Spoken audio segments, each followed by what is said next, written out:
Good morning, it's 5:57 AM. Napaka-low tide ngayon sa spot, pero maganda naman yung current, kaya abante pa rin tayo. Welcome back to my channel guys, AG here, at welcome din sa panibagong episode. Sa mga bago pa sa channel ko, please subscribe para palagi kayong updated sa mga bagong videos nating ilalabas. Rubbers loaded and let's get ready into action agad. Sa dive na to, this is our first fish of the day. Tapos na tayo mag-warm up dive kaya baba na tayo diretso sa may ledge.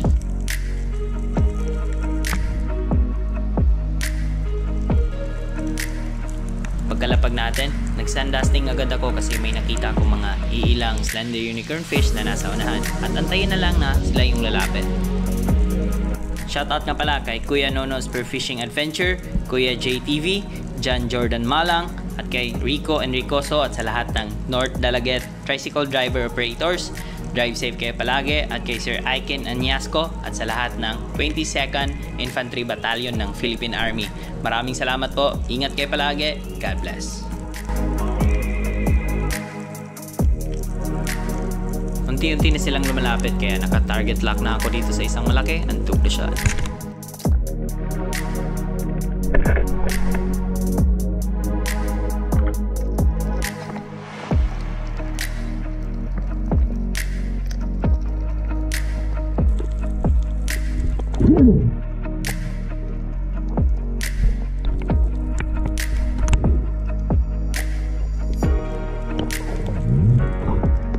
Ang ganda na sana ng simula, pero this is our first and last fish of the day.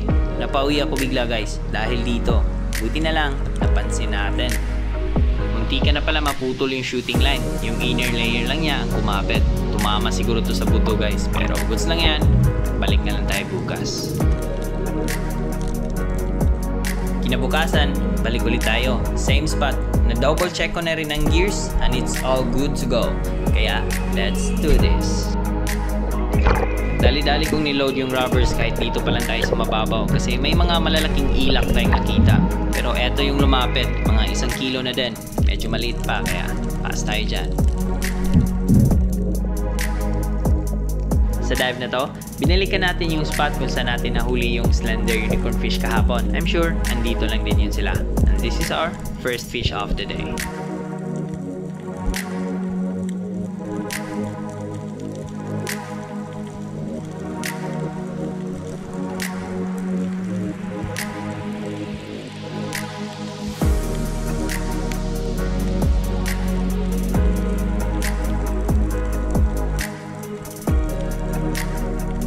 Focus na sana ako dun sa slender nang biglang may GT na dumaan kaya change target agad and took the shot.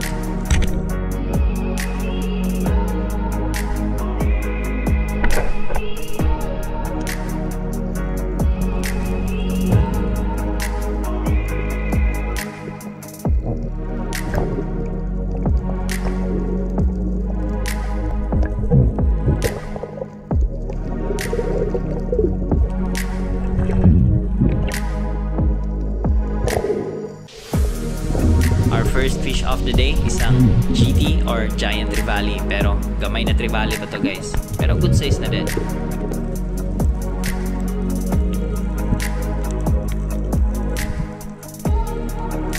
Baba ulit tayo guys, same spot, at pagkalapag natin, nandito na agad yung school of slender unicorn fish.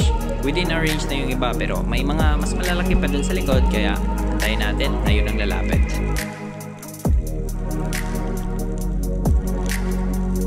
Target lock dun sa isang malaki and took the shot.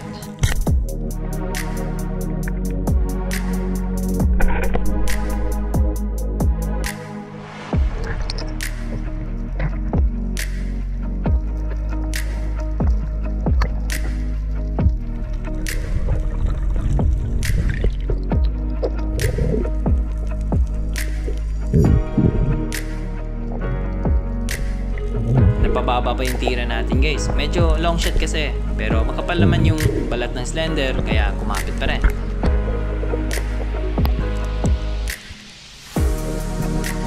Dito pa rin tayo bumaba guys. Same spot sa dive na to dahil andito lang din yung mga isda.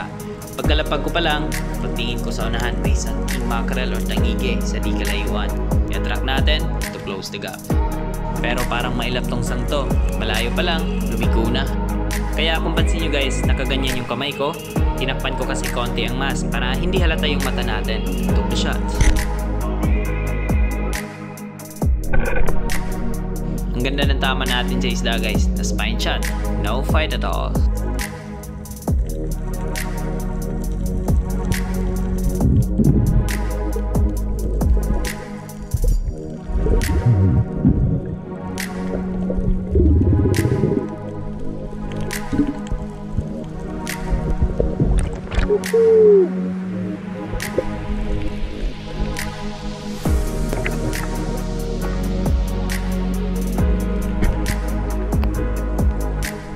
Gut it and bleed to preserve the meat. Bumalik ulit tayo guys dito, same spot. Baka may ibang pelagic pa tayong makikita dito.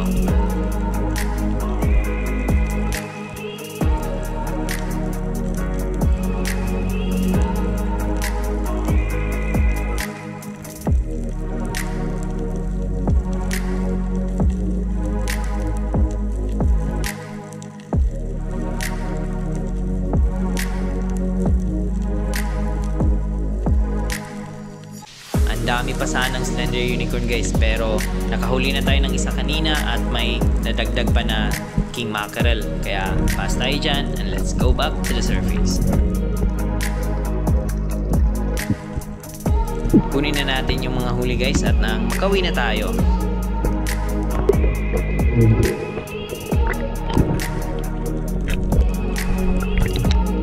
Nakatatlong isda din tayo sa araw na to. First, isang GT, isang slender, at isang king mackerel.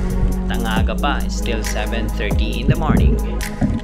Selective hunting at sustainable fishing for future generations to come. Goods na to guys, and let's go home. This is what we got. First shot natin, yung GT. Second shot, ito slender. And third shot, this one, big king mackerel.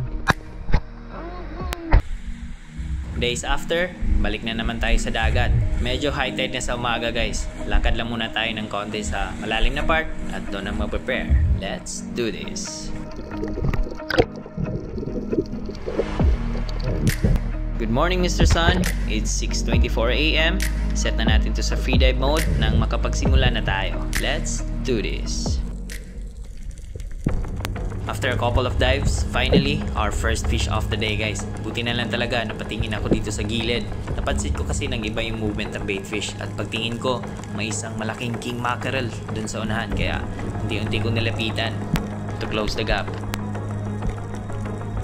Within our range, so I took the shot. Pero nakalimutan ko guys, hindi pala tayo naka-drop barb. Naka-double flopper tayo. At nakita ko, isang flopper lang yung nag-engage on the other side. Kaya kinabahan ako ng konti.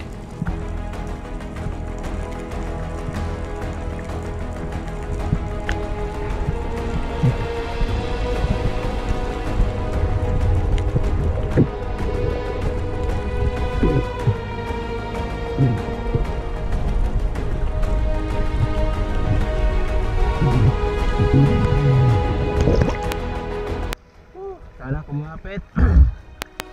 Medyo long shot.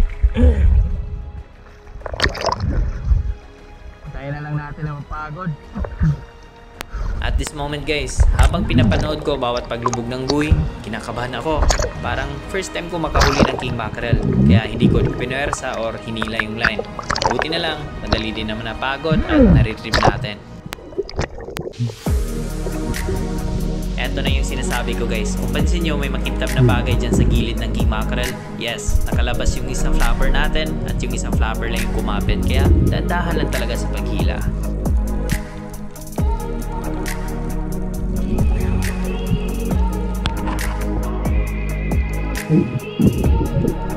Kaya nung pagkahawak ko sa shaft, tinuso ko pa para tumagos talaga sa isda at safe na hilain.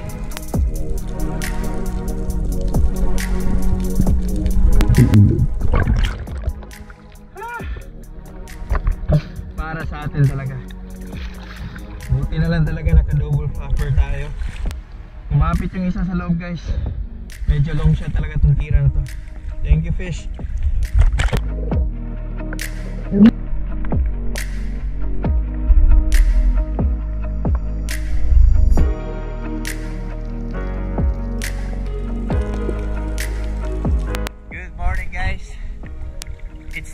6:47. Almost mga 20 minutes pa tayo andito. And biniyaan agad tayo. Alright. Thank you Lord. Buti na lang naka-double flapper tayo guys. Hindi natin napalapit pero goods pa rin. Kumapit yung isang flapper. And here it is. A 14.8 kilos fish on scale. Goods na to guys. Ano pinihintay natin? Let's go home. And that's it for this episode guys. Thank you for watching. Sana nag-enjoy kayo at may natutunan. See you soon in my next episode. Stay tuned for more videos. Stay safe. God bless. Cheers.